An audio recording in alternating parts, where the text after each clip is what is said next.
Welcome to another episode of Government Topics, where we disclose government secrets on a podcast. Wait, no, that's a different show we do. Sorry. Is this the Murder Mystery Podcast? Welcome to another true crime edition of Black Hills Information Security, talking about news. Are these crimes true? We'll find out in 2 years when any of this stuff gets prosecuted. Welcome to the Murder and Mystery Podcast. All right, we're going to be testing some fountain pens today. Oh, wait, that's the other podcast. John, are you actually in South Dakota? What's that? Are you actually in South Dakota? I am. How weird is that? That's pretty weird. I heard you were teaching, so I guess you're teaching in South Dakota. I am, which is strange. It's very weird being here. Like, super weird. I don't know that it should feel weird being where you live. That sounds What's bad. the Joe Walsh song, Life's Been Good to Me? It's like, says something, I got a house, gold records on the wall. Or no, wait, it's something like, I've never been there. They told me it's nice. Like he's got like, I've got a mansion. I've never been. They told me it's nice. Yeah. So that's how I feel sometimes. Like, you know, people will send me pictures and be like, here's your house. It misses you. That's great. Google Photos is just trying to make you feel homesick. It's like, they look do at that all these shit fun all the things. time. Yeah. You're sitting there on a train in Europe and you're watching the Google photo where it has the music going and you're crying. You're like, oh my God, look, I had a family. Apple does the same thing. God. So, but I'm in the home studio, which is cool. Hey, Ryan. Yeah. No Linux. Shit worked today. What? Nice. Yeah. No, Tim, I tried switching everything over to Linux because I got a really nice thin Carbon X1 and it was supposed to have a high definition camera and all this shit. And worked fine with Fedora for like, I don't know, a month. I was doing my classes and stuff. And then while I'm overseas, not while I'm overseas, intermittent, while I was in Baltimore, it like crapped the bed hard. Like all of a sudden camera was crashing every 15 minutes and microphone was shitty. It got ugly, man. That's all because you didn't update and it overwrote some driver that was dependent on something else. And that is man. But that's the age-old thing with presenting from Linux. Like that is like the history. Yes, that's the this is the guys. You know, there's a whole news article about this, right? I mean, save your hot takes. Crap. There's multiple municipalities in Europe that are like, we're ditching Microsoft. We're switching to Linux. Yeah, good luck with that. Good luck with that. I mean, if you don't have to do any actual office tasks. We'll see. All right. Great. No, it's a thing. It's a thing. LibreOffice is the worst. Well, and that's one of the things that always pisses me off because you have people who are like, what do we need to do to make Linux acceptable to people? Make it compatible with Adobe products and Office. That's it. That's all you got to do. You do those two things, you win. I want to natively run Teams. I know it sucks, but I have to, right? No, and I run Teams on Linux with Microsoft Edge on Linux, and it works just fine. Well, but the last time I tried this, and it will be the last time, unless like somehow Mac goes away. The last time I tried, it worked fine for a bit, and then all of a sudden, when I went to go screen share, like it was too blurry, nobody could read it. It's just done. Yeah. Like, well, shit. I don't know, but like I said, and instead of the people at LibreOffice just making sure that their shit compatible with Office, what they do is like, we're going to create a new open standard for Word documents and spreadsheets. So we're going to reinvent the wheel and we're going to make it an open standard that anybody can contribute to. It's like, screw you, stop. Yeah, so for the run it in the browser crowd, okay, fine.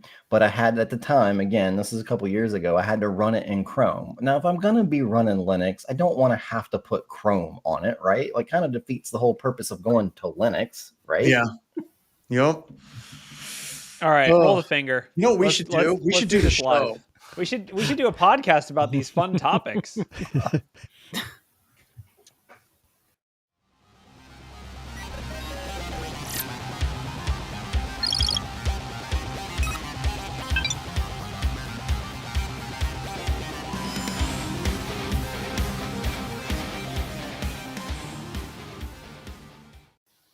Hello and welcome to another edition of Black Hills Information Security talking about news. In this particular episode, we're going to complain about Linux, which is purely designed to calm people and bring the temperature down in the operating system wars as people are moving away from Microsoft, apparently, in Europe. We're also going to be talking about some really cool SmartAttack, smartwatches, fog, ransomware, employee monitoring tool to break into networks, and all kinds of stuff with Discord. But we were talking about it before the show. Let's continue. We have two different stories that are kind of the same thing. We're done with Teams. German state hits uninstall on Microsoft, and I think it's directly tied to Denmark wants to dump Microsoft software for Linux and LibreOffice. And they've already done it. The German state has already switched. Like both of them have already switched away and have been using LibreOffice for like a year. And now they're going to roll. They're getting rid of Teams. The thing that I actually, before the show, I spent a decent amount of time like trying to dig, because neither article, they say like, we're done with Teams. Like the quote's right there. Speaking on a video call via an open source German program. I was like, what program? Because from my perspective, I get ditching Word and Excel. Okay, I can understand it. There's direct replacements. What's the open source chat application that replaces Teams? And on top of that, they say, of course. Like we should all know. Oh, of course. I don't know. I'm really curious. Like, I totally understand the thing. I don't like if you're looking at like your open source like matrix, what's covered and what's not covered. I feel like document editing is not that complicated. You have cloud apps, you have LibreOffice, you have all that good stuff. Which, I mean, we can get into details about how good it actually is. Maybe not so good, but with like real time meetings, I mean, what is this city or it's like a state in northern Germany that we're talking about, which I won't try to pronounce for the sake of my own sanity. But basically, what are they using to like have 30,000 people being able to chat with each other in real time that's open source? IRC. IRC? No. IRC. No. How do you share your screen with IRC? I don't think you can do that. Don't. That's the best part. Did you just use ASCII? You just keep pasting ASCII with what your screen looks like? Yeah. Okay, but it does bring up, what is the app that they used? Like you said that you looked into it trying to figure out what the app was. What the hell is the app that they're using? Because honestly, I have no idea. I would like to know. You can use Discord, couldn't you? That's not open source. It's not open source, right? Open source, of course. Don't forget. Of course, open source. Of course. The only one I know of that could even get close is called Jitsi Meet. That's like the open source competitor to Teams. And that one is like you can self-host it and it does RTSP and all the screen sharing stuff. But I don't think there's like a what about webinar Mattermost maybe, but that's self-hosted. Yeah, I was thinking Mattermost. And that's a freemium model where you can't actually have more than source, right? It's not open source. So we could, I don't know. Google, GitHub awesome chat apps and see what's out on GitHub. Maybe I on Reddit, I subscribe to a Reddit called DGoogle, where it's all about people trying to get Google out of their lives. And I gave up on that. It is just like, so I was punching myself in the face yesterday morning, and I continued punching myself in the face for the rest of the day. After I punched myself in the face for the entire weekend, I realized I just didn't need computers anymore, and I'm done. That's a pretty good outcome. That's a pretty good. At the end of the day, if Linux is what you need to leave computers behind altogether, then you should install Linux right now. And I want that to happen more than just about anybody, right? Like if we could completely like get rid of Google, like there should be a Linux phone, and don't tell me the Graphene OS and Google's trying to kill Graphene, and what is it? There's an article about that too. Tons and tons of this crap going on. It's almost impossible. Blue Button, somebody just said, is the application that they're used. Oh, Blue Button. Okay. This goes back to my anger, and I'm going to point my anger not at Microsoft, not at Google, because I mentioned this before the show. My anger is the Linux dev community, right? And the reason why I'm so pissed off at the Linux dev community is whenever they approach this problem, right? They approach it in the dumbest possible way. The Linux open source community. Like if you're looking at LibreOffice, rather than making their stuff completely seamlessly compatible with PowerPoint, Excel, and Word, making it work, they develop a new standard. So they're like, we need to create a new open standard for documents that isn't completely controlled by Microsoft. I love the idea, but make your shit compatible with Microsoft first, 100%, right? And the same thing with Linux. So they're like, why aren't people using Linux? Well, we're going to stop using MNT, and it's now going to be mounting things to media, and we're going to get rid of ifconfig, and we're going to do IPA. Stop. You're just hurting people more and more and more. The only group that's really changing things, I think, for the best is Steam with Proton, right? Because they're found out that you can run games with Proton faster than you can on Windows 11. And the gaming community is moving over to Linux for gaming much more fast than anybody else, anywhere else, which is flipping crazy. And like, it's working for video games. Can't we get Adobe products to work? Can't we get freaking Zoom to work consistently? So yeah, there's two different things here. There's the OS, which again, is Proton open source? I don't think it is. Proton for Steam, like Steam OS and what Steam's doing? I'm pretty sure it is. Is it? Yeah, that's it. Oh, it says the OS is open source. I don't know if that Steam client itself is closed. Proton is open source. Yeah. So yeah, right here it is. It's on GitHub. Yeah, the whole thing. So there's two conversations here. One is de-Microsofting or de-Googling or de-insert expensive company that costs cloud hosting fees here.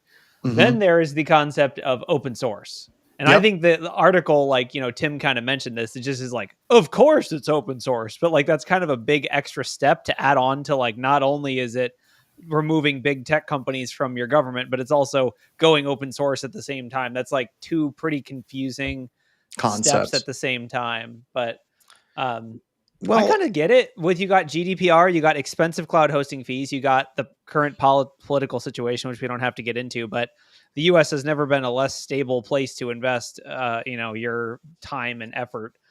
So I kind of get it. Like, it's, go open source. I will say, let's check back on this. Yeah, but it's the age-old story, right? Where the software is free. It's only cheaper if your time has no value. Yes, right? Which it is government work. So I mean, they might. Yeah, but you've got. I don't know. I mean, everyone can play with Windows. Been using it for decades. Now you got to train them on.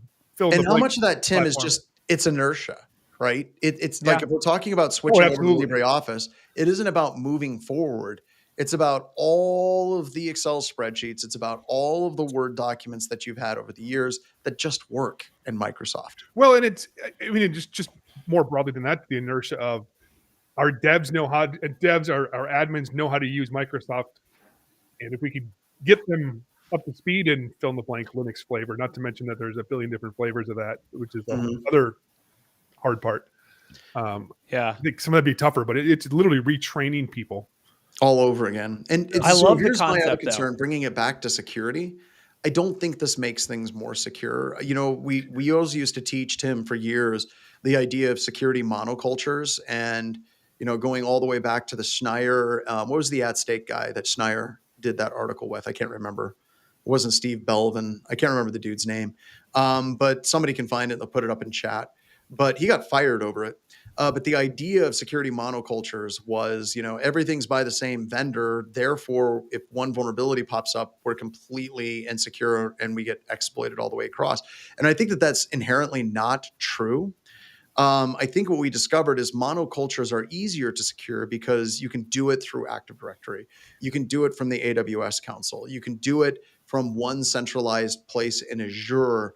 And by kind of splitting all of this stuff up across multiple different open source tools, and even using Linux and all of these different things, I think it makes management of patches and configurations far more difficult in today's environment. But I'd love to be wrong. Oh, you would have to add it definitely adds in more of an attack surface with the non-monoculture system, because you have to have that. Then on top of it all, you have to have the people that understand those other operating systems, software, etc., to go ahead and be able to try and secure those on top of it all.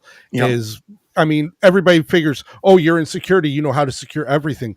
Our security field has gone ahead and expanded so much. It's no longer the one size fits all. And that's something that we have to make sure that people understand also.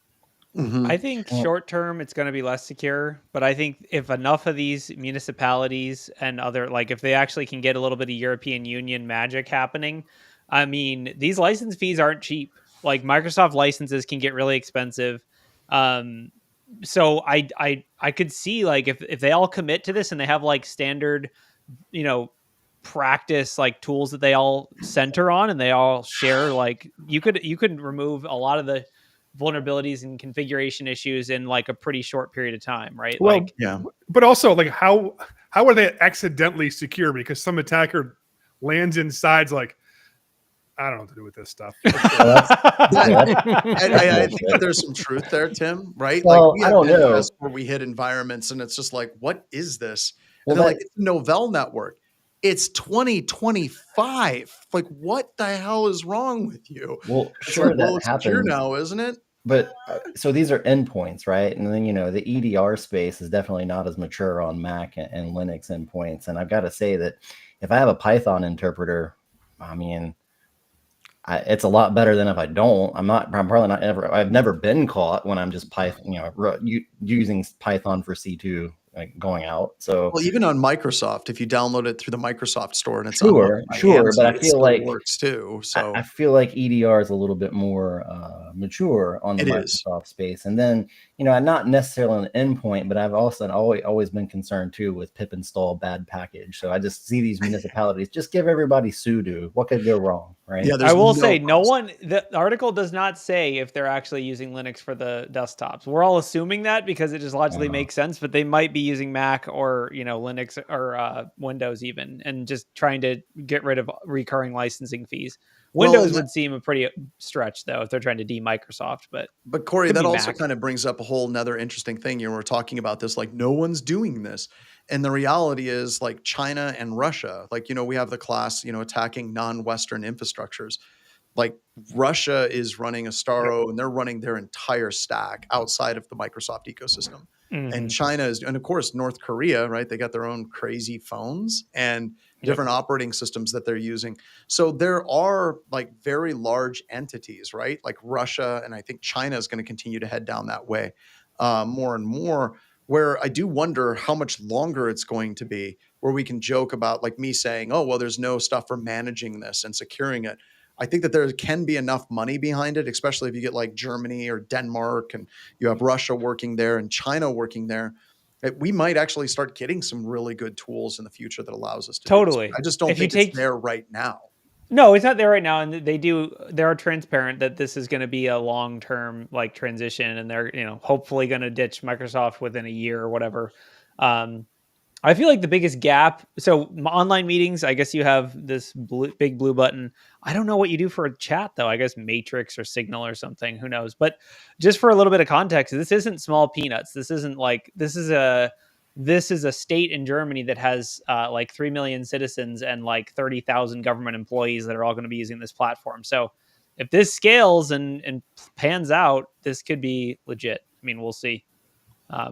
Or maybe they come crawling back to Microsoft or Google after a year of pain. I wish them, even though I don't think everybody should be jumping to it, I wish them nothing but much success. Like, go get it, Denmark. Go get it, Germany. Go get it, France. Go get it, Russia. Let's figure out how to do this stuff all in an open source stack, and let's make it happen. Because I predict that 2026 will be the year of the Linux desktop. Oh man, that's a bold prediction, Cotton. Wow.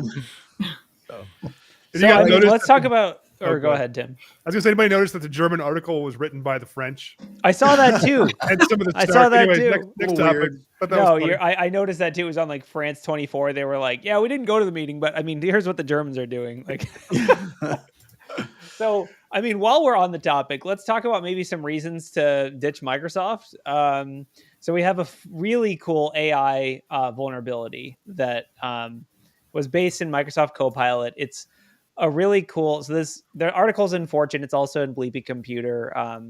But basically, it's called Echo Leak, and it's a 0-click vulnerability where it's kind of like a stored XSS, but for AI, I guess is how I would describe it. It's an indirect prompt injection.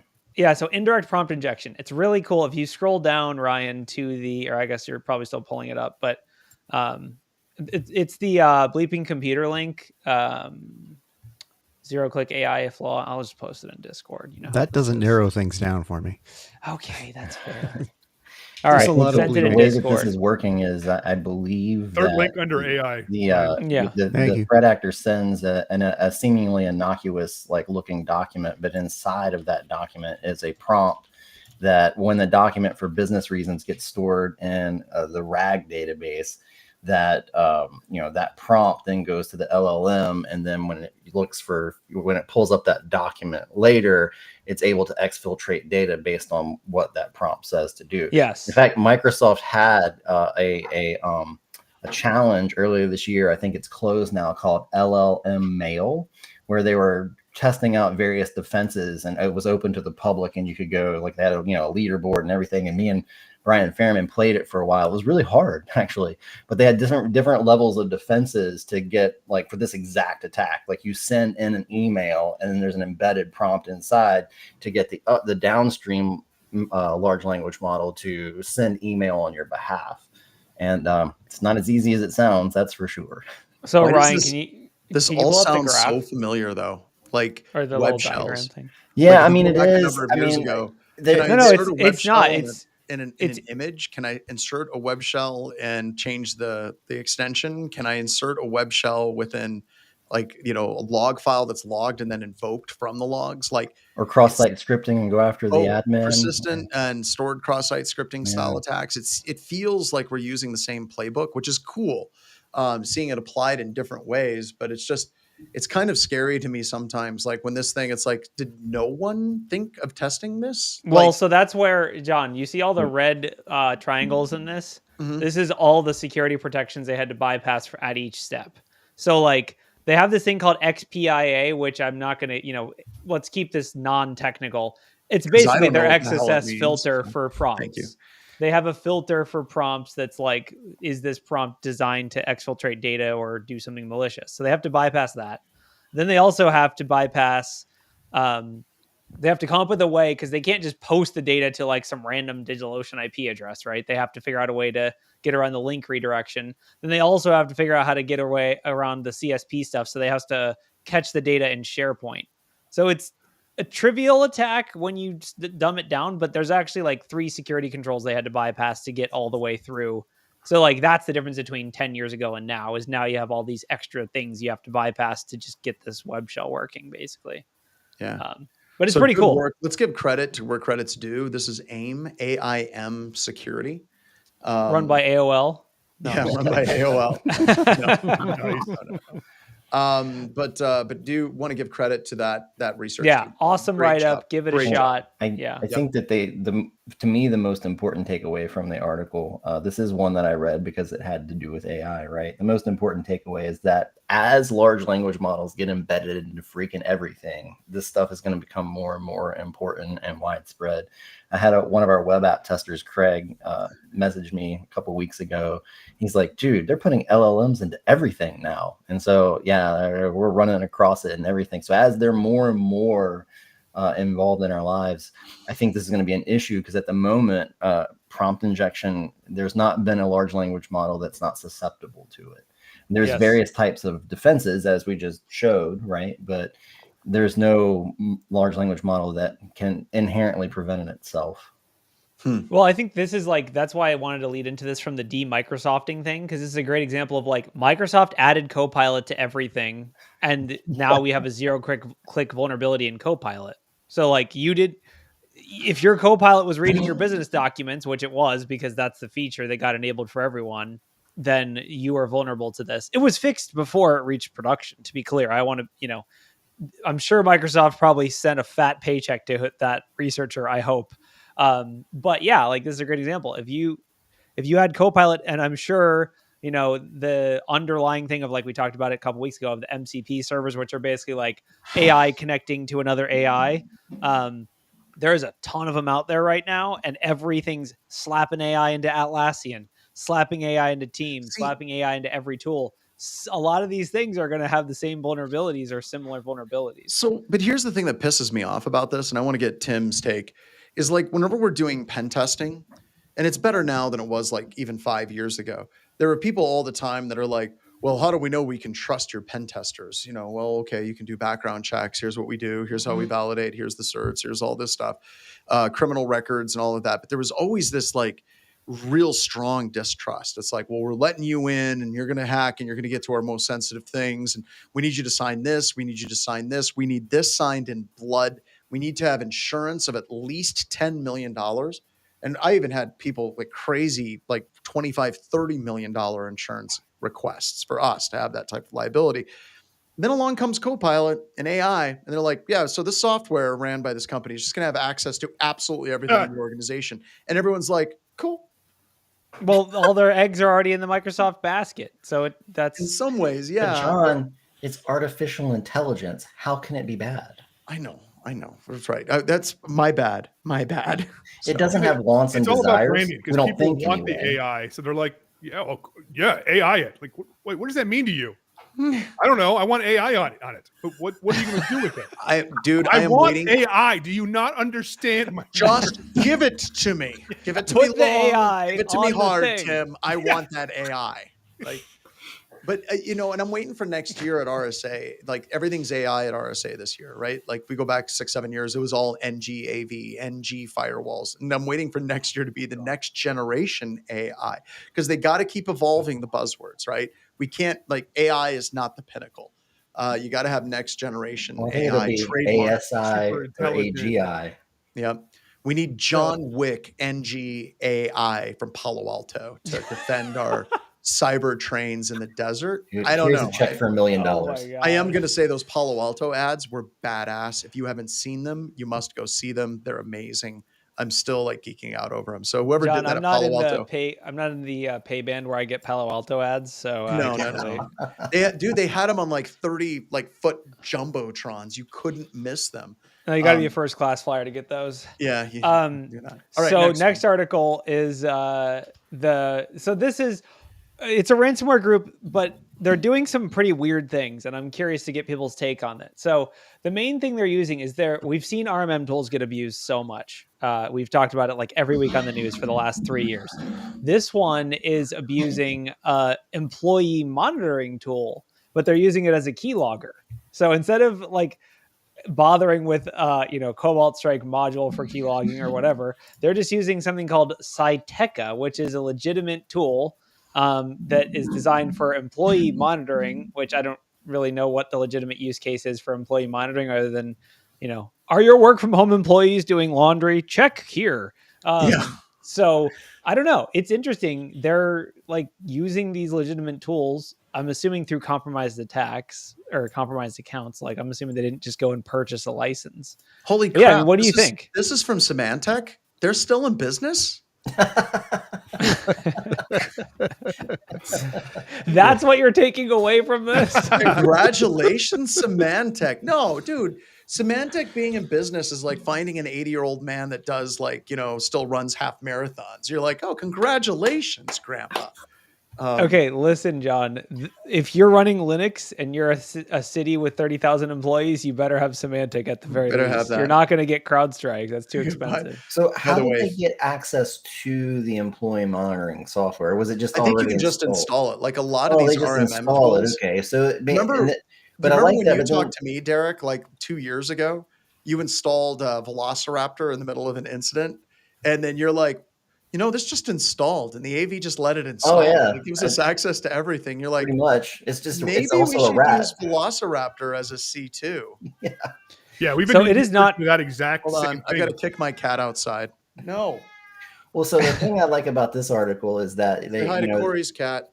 Corey's cat's not there. Oh, okay. Next time, maybe. They angry at they you. install the basically an out of band C2, so not malware, right? It's employee monitoring software, and then they go on to use SMB exec after that. Yes.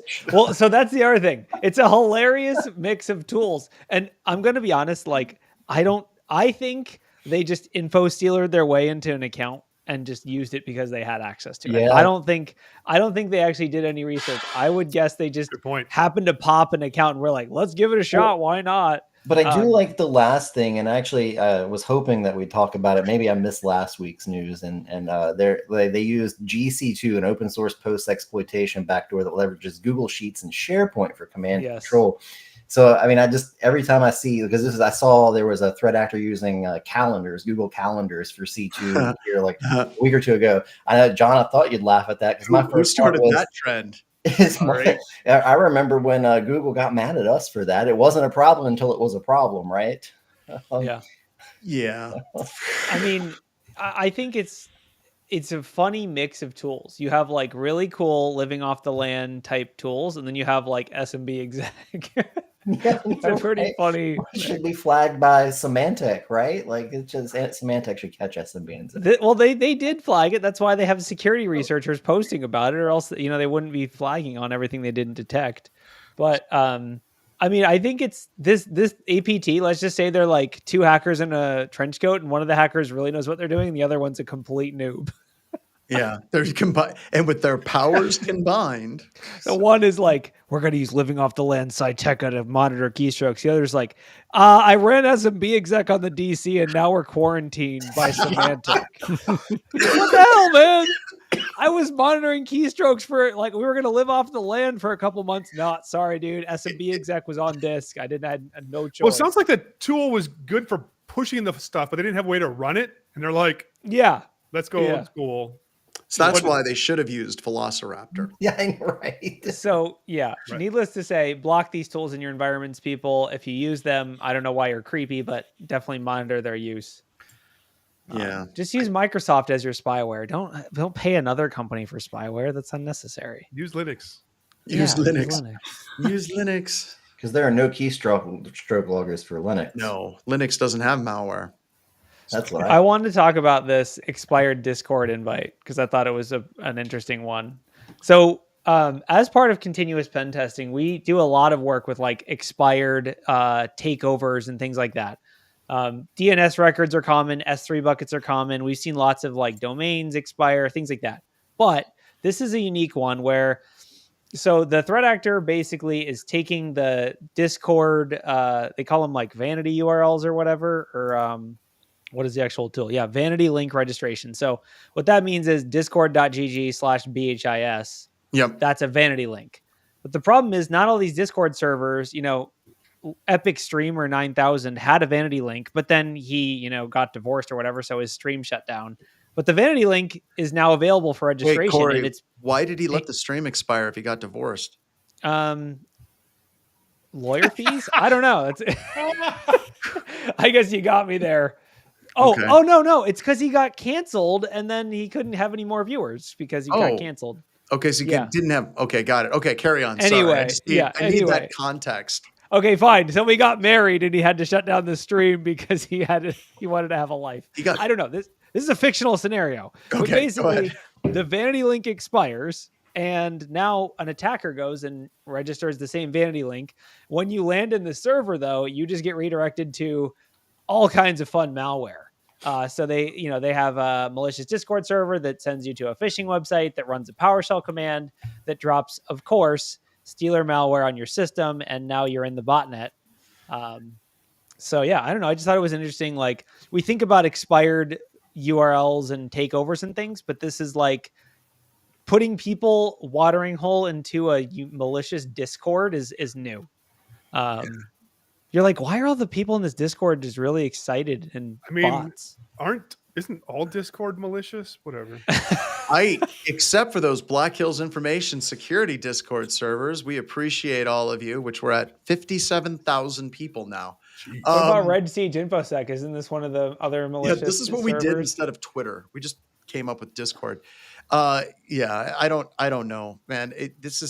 I'd hate to have people remove Discord from work, but I still wonder, like, why is this allowed for people's work?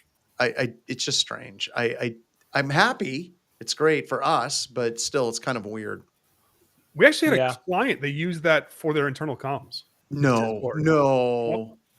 Yep. No. So they set up their own private. And I was like, was it a northern Germany state?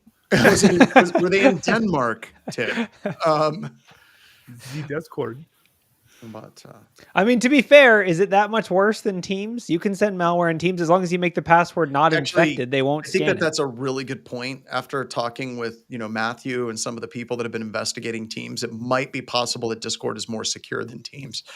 Honestly, I mean, at the very least, it's like choose your provider, right? Because I remember talking with Matthew about it, and I'm like, is there any security that they're putting on Teams? He's like, no, they're intentionally shutting it down. Like they want people to use Teams and they don't want anything to get in the way of that crap. So I mean, when Teams started, we were Teams phishing, and that was like 3 or 4 years ago. They just enabled external Teams messages for everyone. Yes. Yes. Did they get that fixed, or is that still a thing? That it's pretty fixed. It's still possible, but most organizations have locked it down now. But it's definitely still a thing. Years later. Well, do we want to talk a little bit about smartwatches? Let's talk about this in a lab disclaimer attack. I swear this was in Devs. If anybody's ever watched Devs, this was an attack that was in Devs. This is kind of like, do you remember Bad BIOS, Tim? Where it was yes. Oh my God, it's a throwback. Holy crap. God, who's the guy? He was the guy that did it wasn't Sector. No. Cansec West. Dragus, yeah. He was talking about it and the idea of communicating with frequencies on computers, and that was really cool. And this kind of feels like that. This feels like another lab type environment proof of concept, which I think is really, really cool. But the thing that I hate about these is I know in DoD, someone's going to read this and immediately there's going to be panic. And they're going to be like, well, now we need to ban smartwatches. Well, they probably already did that from the whole Strava thing. Some places they do, actually. It depends. Yeah, I was going to say, remember the Strava thing where like there was heat maps of like U.S. military bases? That was like 10 years ago. Yeah, you're welcome. So that's just fun. But I hate this because anytime some type of crazy ass vulnerability shows up like this, there's literally hundreds of people all around the world that are like kicking out RFPs, and Northrop Grumman and Raytheon are like, we're going to bid $10 million to solve this problem. I always love the research for the pure research perspective. And I think that that's more fun to read what they did, how they did it, look at their code. It's cool. But like the practicality of this is getting onto like James Bond level shit. It's like you have to take over someone's watch. Then you have to put malware implants on the inside of the air gap network. Then you need something on the other side to pick it up, which would be easier with the watch. It's just, there's a lot of like really. Well, you're not supposed to have the watch on the inside in the first place. So there's a whole different. Well, my experience with the government is it would just be the contractors that can't have their phones or watches. Oh, good point. Good point. All the civil servants and enlisted folks totally have whatever they want. Yeah, I'm reading it's like data transmission rate of 5 bits per second. I was gonna, BPS. 5 bits per second. That's a yes. pretty good. Oh my God. Is that the John, resting heart rate? I don't know. And here's the other question. This is just using standard RF signaling, 18.5 kilohertz, 19.5 kilohertz for 1.0. How is that not susceptible to RF poisoning? Just going ahead and running something at those frequencies in the background. That is true. That is true. In some SCIFs that you go in, they'll have a white noise generator, but then they also have RF scramblers. So when you go in, it's actually scrambling, like literally cell phones don't work, and a lot of the RF transmission stuff just doesn't work either. So that is a thing. In old buildings and a lot of those SCIFs, they have to get FCC. Like usually it's not like a SCIF that's in a building with a bunch of unclassified offices because the FCC will come down on you. But usually it's places that are in like a campus where they can get authorization for the FCC to do that type of scrambling because it won't bleed outside of the boundaries of the facility itself. So that is a thing. That is a thing, absolutely, that you do see in some SCIF areas. So 2 jokes. Number 1, private, where'd you get your smartwatch? like what, this would have to be like a custom smartwatch. I won it on Instagram from Baidu. See? I got it from Temu. All right. You're fired.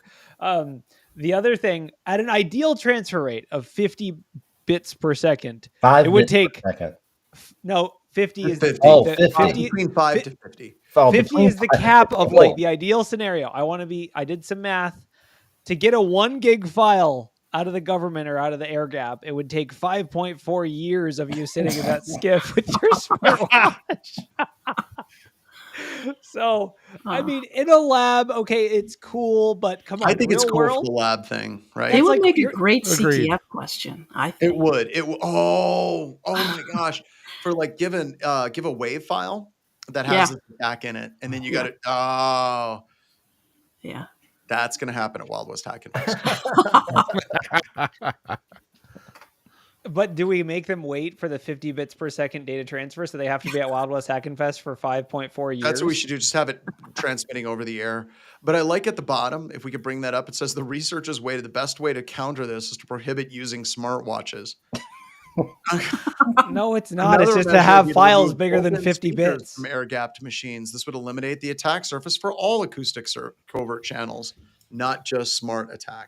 So, what about just playing music in the skiff? Does that help?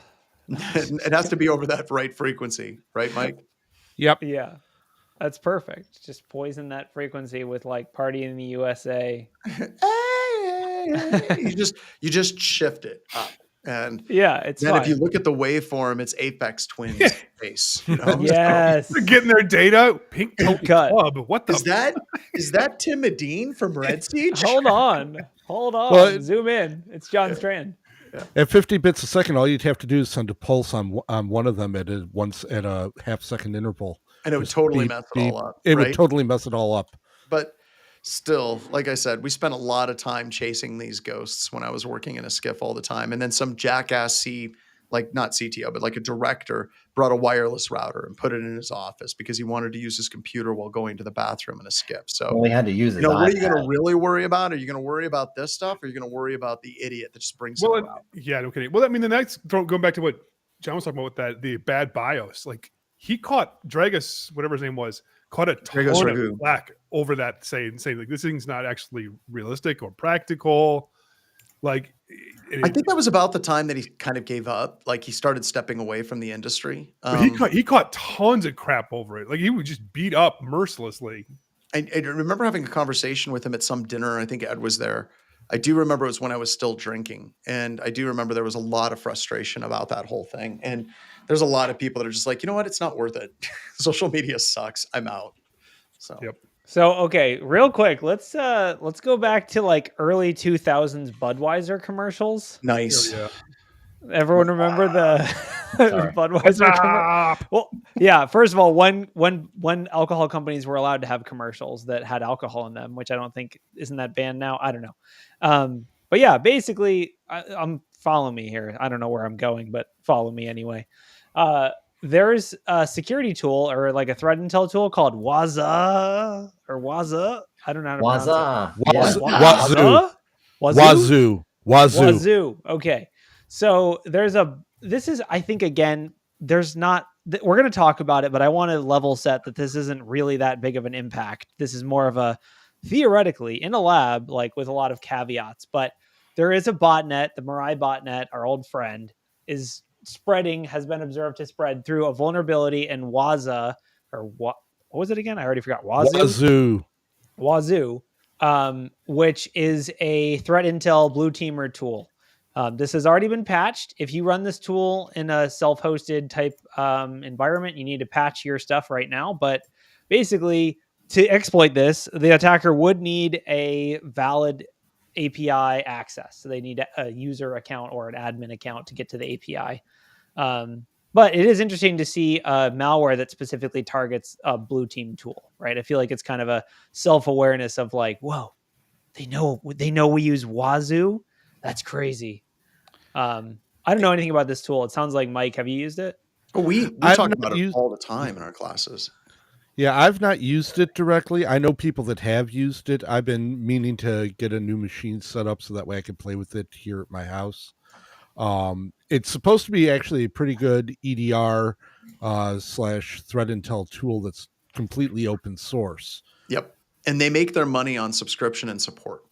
And this is one of those things where it is neat. This is a cool article and welcome. That's a sign you've arrived when people are attacking your tool directly. So congratulations, even though I'm sure that's very, very, very frustrating for them all. But I don't know. I really wish I could use this use this tool in my classes. It does require a pretty beefy server that's running an Elk stack for it to run, though, unfortunately. Did you guys see the note at the bottom? The what? They say none of their, quote, paying customers were impacted. Like, yeah. I like how they called out paying. Like, yeah. Yeah, you're like all the rest of you guys. We put the backdoor in, so f you. Which- Come pay Well, for it. that's kind of well. Hold on. Was- Was it a backdoor or I didn't know it was a backdoor. Sounds like it's a flaw, but it's the inverse of the SolarWinds, right? Where all the not paying customers were good. Yeah. Man. No, the paying were good. It was the And, non-paying. I guess remember a lot of people took from the whole SolarWinds thing. It's like, as long as we don't update and patch things, we'll be fine. Oh, This is the opposite of that. The people who are on the paid product did get the patch. Everyone else did not. It's kind of like the Move It thing, where if you're on cloud hosting, you're good. If you're self-hosted, you're done. Yeah. I mean, and I think every product can have a flaw, obviously, right? I mean, at least they didn't take down half. Except for Linux. planet. Hold on. Except for Linux. I mean, I want to call out Nerf Blaster's quote real quick. The hilarious thing to me is that about the least harmful thing they could have done with a remote code execution was to turn it into a botnet node, which Right. good Totally. point. Good point. Versus exfilling all the data from a threat hunting tool that's just out there on the internet. Yeah. It's like we had a customer that was a financial organization with a crap ton of very, very sensitive stuff that they had on an external server. Derek, I think you worked on this. we it was had one of their 2 Linux Move It servers. customers. Yeah, they got nailed. And Yeah. literally the only thing the attackers did was turn it into a DDoS node. They didn't even bother to look at the system that they had at all. It could have been infinitely. Oh no, that was a different one. Those were Linux servers though. Yeah, that they got were popped. Linux. Yeah, it's like Yeah. crypto miners. Like or like they drop a crypto miner on it. Yeah. It's like I've seen like Dell Sonic Wall VPN with a crypto miner. I'm like, guys, this has like 2 watts of CPU power. This is going to mine a Bitcoin every 50 million years. Yeah. No, I mean, so thank God they're not creative and didn't look around. So Well, it also means though too is they have so much access. We're like, we don't even need to look around this one. yeah. Like, Yeah. whatever. Yeah. so on the cloud hosted versus self-hosted thing, to kind of follow that thread, big internet outage last week. It wasn't that long, but it was kind of an interesting one where Google Cloud went down and that hit Cloudflare. It's crazy to me. So I read the Google write-up. It looks like it was all triggered from Google. So if you're interested in like the infrastructure and engineering side of things, go read the Google write-up. I think there's a couple of like high-level things that are mind-blowing to me. So the first one is they identified that it was a problem within 10 minutes. Like immediately picked out that there was a problem. They couldn't report it to the public that it was a problem because the reporting site that they used was down as part of the outage. The other thing is it was only out for like 2.5 hours ish, 2 hours and 40 minutes for it to be fully resolved. And so within 10 minutes, they knew there was a problem. Within 40 minutes, they had a fix. Then they pushed it. And then it took until another 2 hours from then to roll out. So it's like a pretty big deal because a lot of stuff went down, but also only like in my day, 2 hours and 40 minutes. That's just like a lunch break. Like back in my day, S3 went down for like 3 days. And that was a bigger problem. I don't know. It's just like Google is so apologetic. And I don't know if Canadians wrote this or whatever, but like immediately it just says, we deeply apologize the impact that this had. Yeah. I think a lot of it has to do with the SLAs. So I know from the other side, one of my friends used to work at a company that it was like a DNS provider that Google used. And it was like a ridiculous amount of money. I could be wrong because it's a long time ago. I think it was like $100,000 a minute if Google went down. Like that was insane. And that might be wrong, right? I don't know. But I got you. There are SLAs with cloud. Yeah. I'm guessing that Google has some crazy SLAs.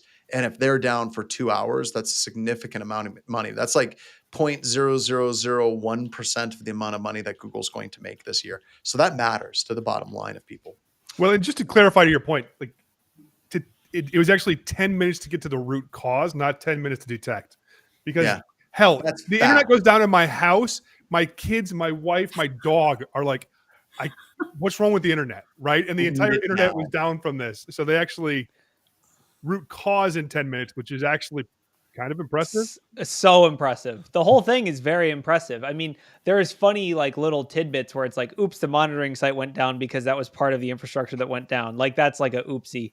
But I mean, truly, like I think it's like one of those where bad code can happen to anyone. It's their CrowdStrike moment, but not nearly as bad, right? Like it just came back on its own, which is like if you're paying for Google Cloud and it just goes down and then comes back on its own, you're like, well, that kind of sucked for 2 hours, but whatever. Corey, I do love the fact that people are taking from this entire story. Like we have Coffee Stain saying, wait, your lunch break is almost 3 hours. All I said was my lunch break is as long as the internet is not working. That's true. Because as a hacker, I can't do much. I guess I could do social engineering phone calls, but where am I going to send them? I mean, IP phone's dead. IP phones are dead. I got nothing to do with the internet's out. Yeah. But yeah, so we do have some chicken news I want to cover before Chicken Jackie. We got Chicken Jackie. Right. Oh no, that was a few weeks ago. So this is chicken news, and it hit my radar because the one of my local restaurants, which I love, and it's like I'll just describe the restaurant. It's like hardcore biker bar. You go in, and then they just serve like really good hot dogs, and you're just like really confused why you're at like a biker bar but eating really good hot dogs. It's very confusing but awesome place. They posted to Instagram and said, "There's no groceries. We can't buy hot dogs. We got to close." And I'll send the image they posted. But basically, this is all related to that UNFI cyber attack that shut down. They also hit, it prevented Whole Foods from having groceries. A lot of groceries were impacted, but this is like food supply chain stuff.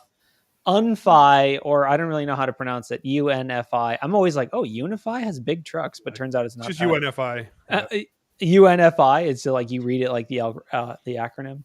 Either way, they are a food distribution, mostly like produce, and they, I'm assuming it's ransomware because if they have to take down infrastructure, it's got to be ransomware, right? But this is causing pretty heavy supply chain impact. So if you went shopping for chicken last week, then you probably couldn't get any chicken. I mean, that's pretty depressing, I would say. Wow. Unless you're a chicken.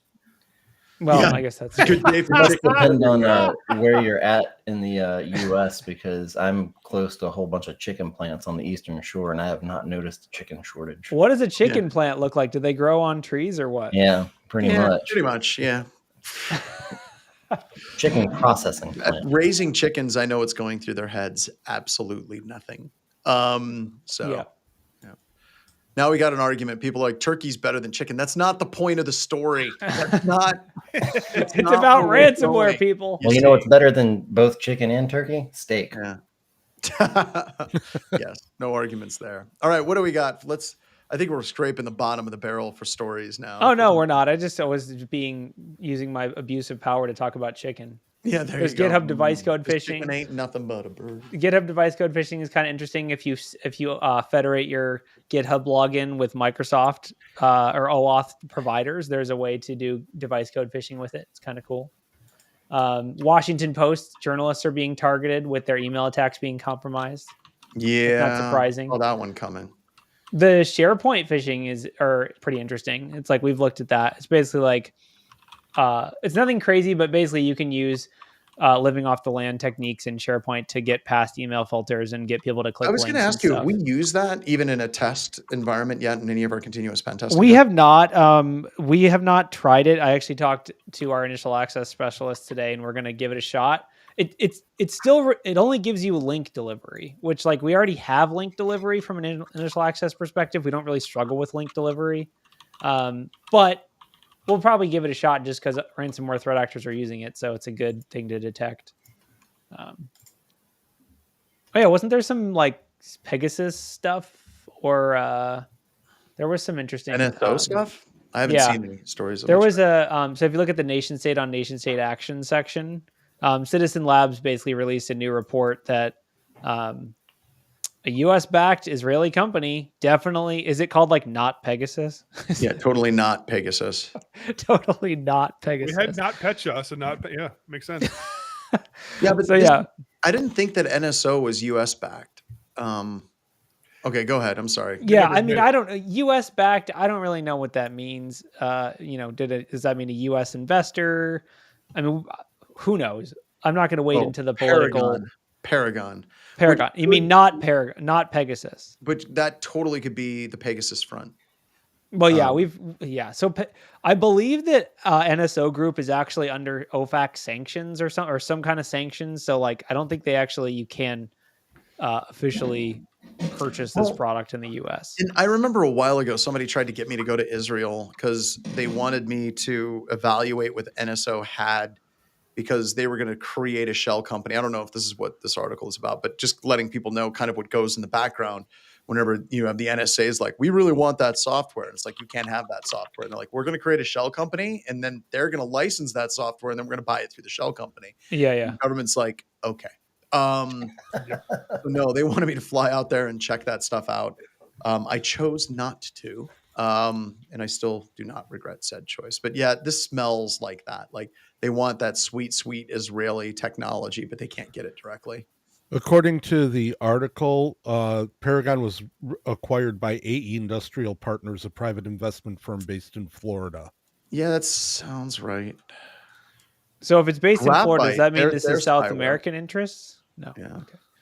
Yeah, I mean, basically, this is being targeted. Prominent journalists, not politicians this time, but journalists are being targeted with spyware. Yes. Yeah, I would say, go read the Citizen Lab debrief or whatever. It's probably the most technically detailed and interesting. Very good stuff. They always do a great job. Citizens They Lab, do. Huge It's nothing new concept wise. This is like, we're joking, Paragon, aka definitely not Pegasus. The name's even close.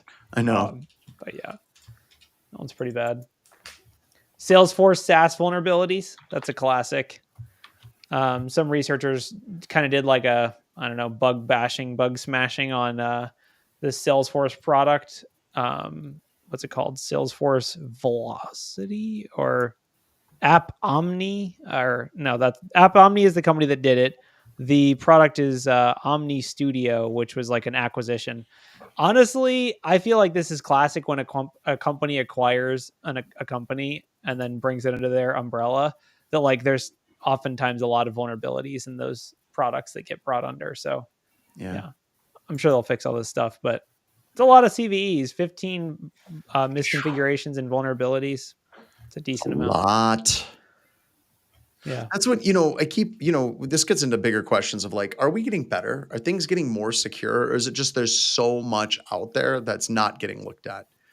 It seems like whenever something does finally start getting analyzed, it's the CVEs fly down like rain. It just seems like the threat actors move from thing to thing to thing, and what is old is new again, right? Endpoints have gotten hardened, so now it's external infrastructure and cloud stuff and stealing data without having to get domain admin, right? And so It's nice that we got the endpoint, the desktop kind of locked down just in time for everyone to get ready for the year of Linux in 2026. Right, the year of Linux. But now that we got it done with Windows, we got this problem solved. Now we're just going to move into Linux, and it's going to make everything much more secure. Yeah, the Windows desktop is totally locked down. There's no vulnerabilities there whatsoever. Oh, not at all. None. Done. It's there's no AI features that are vulnerable. Especially with those AI features they're introducing that are completely locked down. Locked down. I'm really glad that they finally got it right this time with AI. They built it secure from the ground up. Thinking about security from the very beginning. Who would have thought that the technology that gets us access to all of our sensitive data and all of our sensitive files was finally the point where they got it correct? I mean, to use the cliche, right? The S in AI stands for security, right? Yeah. That's a good one. I like that. Well, wait, there is no S in AI. Exactly. Hold on. Is there no I in team too? That's why I'm switching to Linux, because it has an I. Oh, man. Team. No, I don't think so. No. All right, everybody, let's wrap it up. Windows. I just want to say thank you so much for coming and hanging out. Greatly appreciate it. And we'll see you next week. Ryan, take us out.